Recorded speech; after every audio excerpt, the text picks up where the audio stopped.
Right, we are back. That was a crazy fucking week, that was. Tell you what, mate, proud of you. Thank you, Fucking mate. get in. Just literally within the last few hours, I've touched down. I'm straight round to see the big man so we can sit down, have a talk about the comings and goings of this past week, where I obviously fought on Misfits 13 out in Nashville in America. My new adopted city. We're going to speak about the fight. We're going to have a little watch along of the fight, and then we're going to talk about the event as a whole, speak about some of the other fights and some of the major talking points. So I think the best thing to start off is by watching through this fight. All right, mate, let's get it on. So he stops, right?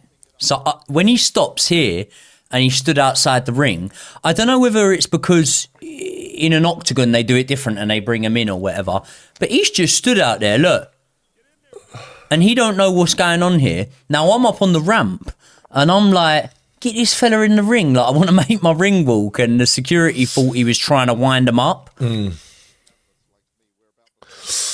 mean, he's usually fighting in cages and back gardens, right? So not used to going through the ropes.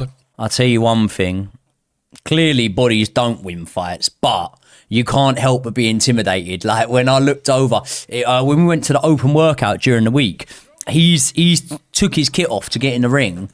And I remember looking and thinking, mate, he's stacked this fella, isn't he?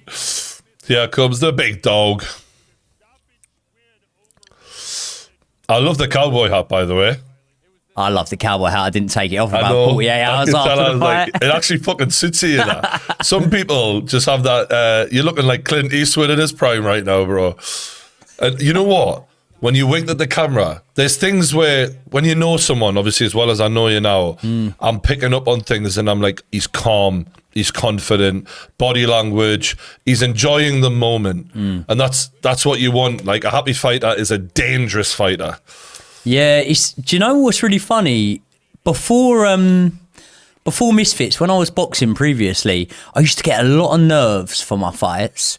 Never anything that I couldn't overcome. And I liked them because they kept me sharp. So much so to a point where I'd started to worry where I hadn't become nervous, because there was no point against Most Wanted I was ever nervous. And I put it down to the fact he was inexperienced and I knew I was going to win that. And then against Baby Hulk again, now I'm coming in against the guy who, like, we've had conversations about, in a real fight where he could wrestle me and take my legs, he's got a good chance of fucking me up. He's had loads of fights, untold amount of experience. I know he doesn't fear me at all, but I just never got them nerves. And I just think it's like... I think it's age as well. That's when what you I were think. first fighting, you were a young lad, and it was for a different reason. And the why makes a difference. And you've told me recently your why has changed now as a man. And maybe that's helping you just not feel the fear the way you used to. I thought after my daughter was born, I thought that maybe fighting would become more difficult because I've got more on the line now. I've got more responsibility in my life and more incentive to maybe take care of myself a little bit. Actually, I'm more fucking ruthless now. Mate, I'm telling you now, like, yeah, for sure. Like, having that dad quality about you makes you understand there's bigger things in life than you now. Yeah. And therefore your body, your safety isn't as important as you. No, that's what I mean.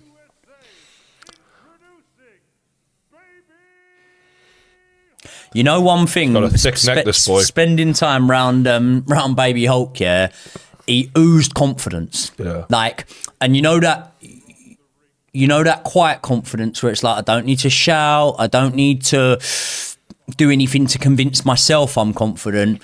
I'm just very comfortable. Like, he was comfortable in his own skin, very confident. Do you know what, though? I said it before this fight. He's going to bring the best out in you. And you know what? People like him who are hard as fucking nails and who are going to come forward and going to put it on you, for a boxer / puncher like you are, it's a recipe for success, because you can also bang, but you've got the sensibility to know when and where to be. Yeah. And for me, before we even watch the punches being thrown, we're just about to come out for the first round and we're underway. For me, this was a lot like, ironically, Francis Ngannou versus Anthony Joshua. Yeah. Where he overcommitted, he was too in your face, and you letting him walk into the dead space and cocking back and just clattering him repeatedly to force him to respect you. But I must admit, when I was watching this live, I was a little bit nervous I thought his hands were a little better than I expected, to be fair to him. Bit quicker and clear power there. How did it feel when he was landing there? So that shot he just catches me with the left hook. Yeah. That was the moment that changed the fight for me, because it's not like I was getting stage fright or anything. I was just, my instructions were, don't try and throw anything massive in round one. But you had to get his respect, didn't you? I had to, because when he's doing that and he's putting his head in, I'm not complaining. Do what you got to do, man. But he was trying to rough me up a little bit here, and I thought, let me just let this guy know that you're not the only one in here. That lead left hook from you, as he's coming in, you were timing him well early on there. Well, I've timed him there. Little right uppercut, round with the roll. Yeah, this is when I knew, I thought he's fighting his game, yeah. And this was it. Good off the rope side. Stand really calm on the inside. Keep the hands there, whipping a few little shots in here and there. Nice. Uppercut hook there. I knew that was a combo that would really prevail for me in this fight. The main thing I was happy in was the wrestling. He weren't able to wrestle me on the inside. I've worked so much on that. You're massive as well for the weight class.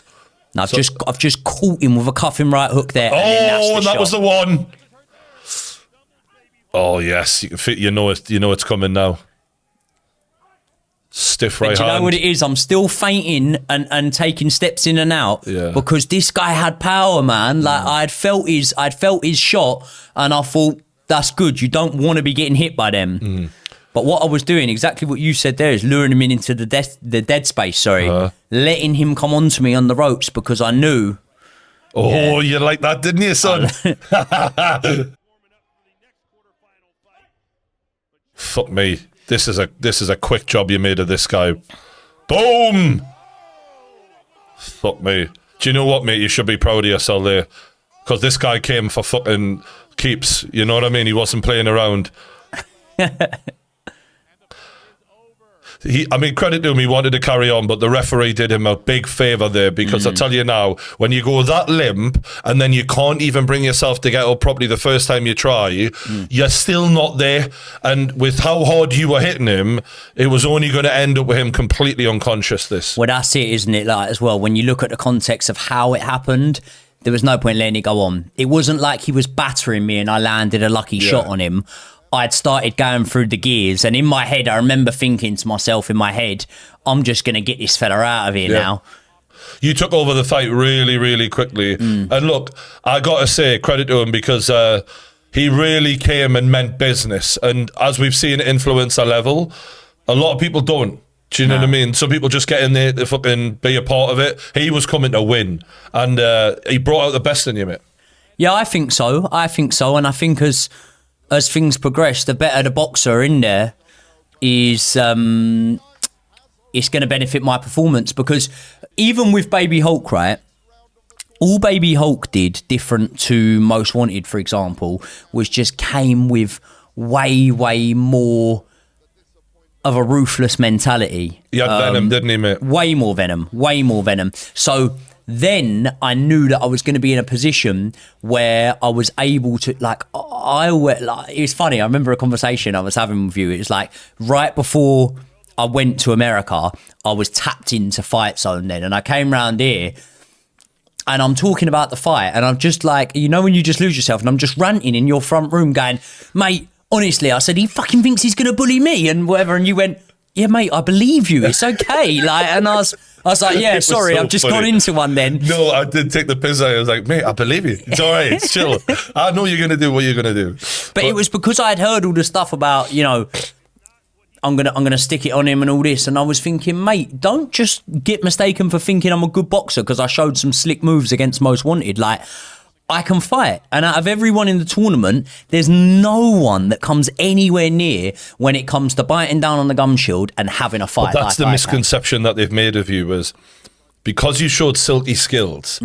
Usually, you get one or the other. Yeah. You're either a dog or you're a boxer, right? And you've shown in this fight, when someone does come for your head, when it's kill or be killed, you're a killer, and that's what we've seen. Yeah. Loved it. Fucking loved it, mate.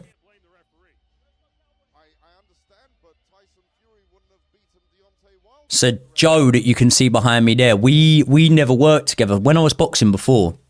And I've had to address this on a video before, but I'm going to have to do it again because each win we're going to get this more and more and more, right?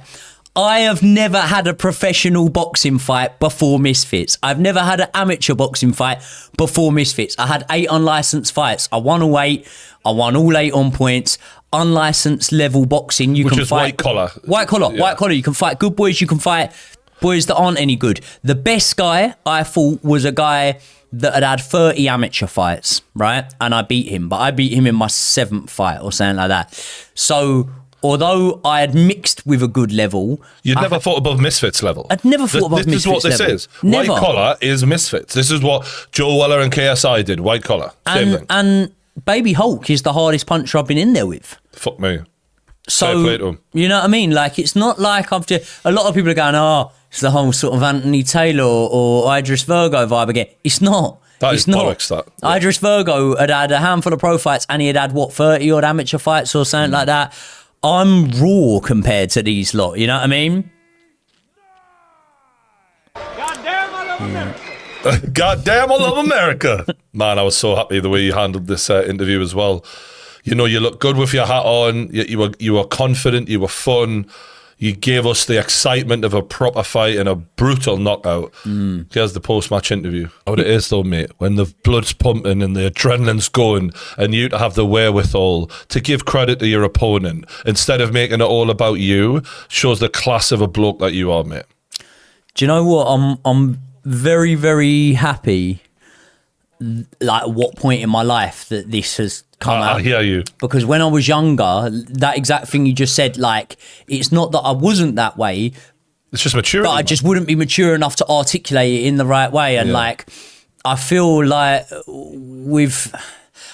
people are understanding me well on this journey. I remember when I fought on the shows that I used to fight on, the unlicensed scene, right? A lot of people thought I was a cock. And probably because at times I was, you know, like, I remember, like, because of what it is, right, is on those shows you didn't get anywhere near the sort of coverage that Misfits are giving, and I'm very blessed to not only have, you know, my own platform on YouTube that I'm able to get a bit across on, your platforms that you're allowing me to appear on and get across on, but Misfits putting in that work to me. I'm very lucky because then people can sort of get a better understanding of just what I'm like, really, and how I am as a person. So when I was fighting before, all you saw was me in the ring. So all you saw was a cocky guy dodging punches and talking to opponents and stuff like that. And you didn't realise it's like, yes, that is me in the ring, but actually outside the ring, I'm not saying I haven't got a little bit of an ego, everyone else, but I'm not, you know, I'm not like that. So it's just nice, the exposure we're getting with this. And there was a lot of good little moments from the week, like they did behind the scenes things of us, which, by the way, when you're like cutting weight and pressure around the fight, that's really good. Like, it takes the edge off completely. Makes like, the show happen again. Oh yeah, but this is a show. This, you know what I Yeah. mean? Like it brings back the fun. yeah. Mate, listen, the whole week could not have gone any better from start to finish. And obviously me and you had a chat about, before I was going out there, it was very much like, right, I've got a job to do here. What a load of shit. The win is the most important thing ever. But also, let's have it right. There's an opportunity here. Like, we're going to go on and in another video, we're going to speak about the event as a whole. And I think there was some really good fights on there. I think they did very, very well to add the last couple of fights at late notice that really bumped the card up. But in all honesty, I don't think that maybe pound for pound, it was as strong a card as maybe even the first one I boxed on. Mm-hmm. And what that then told me is, right, there's an opportunity here and you can go and steal the show a little bro. bit. That's what you did, mate. Yeah. There was no one that night who said, I'm a star like you did. No one. Not even close, in fact. It's you and everyone else. And that's not just because you're my mate. That's the fucking truth. And to be fair, I think Cray Cray and Yuddy was an exciting fight and it was really developing nicely. And, you know, credit to both lads, it was looking good. And I think that could have been the other one. And looking at it, those two fights were the real main events. They were the real high-level fights with the interesting characters. They should have been the last two fights, in my opinion. And I thought that from the get-go. But you know, you stole the show, mate. It's just true. Yeah, appreciate that. Fucking Listen, true. I messaged you though, didn't I? I said, don't forget. Yeah. This is your chance, you know what I mean? Well, yeah, listen, I went out there with the intentions to do that. I just try and keep it as natural as I possibly can, you you don't know, wanna force because I it. don't want to force anything. But I remember you, but the Geordie Gang press conference moment. And so, you know, I'm gonna take out the best, and then, you know, the rest is easy work. what a load of shit. Easy work. Not against me, mate. Yeah, you too No stiff. chance. You too stiff, bro. But I'm a Stiff, yeah? What part of my last fight looks stiff? Bro, I love you, most wanted. I love you, bro.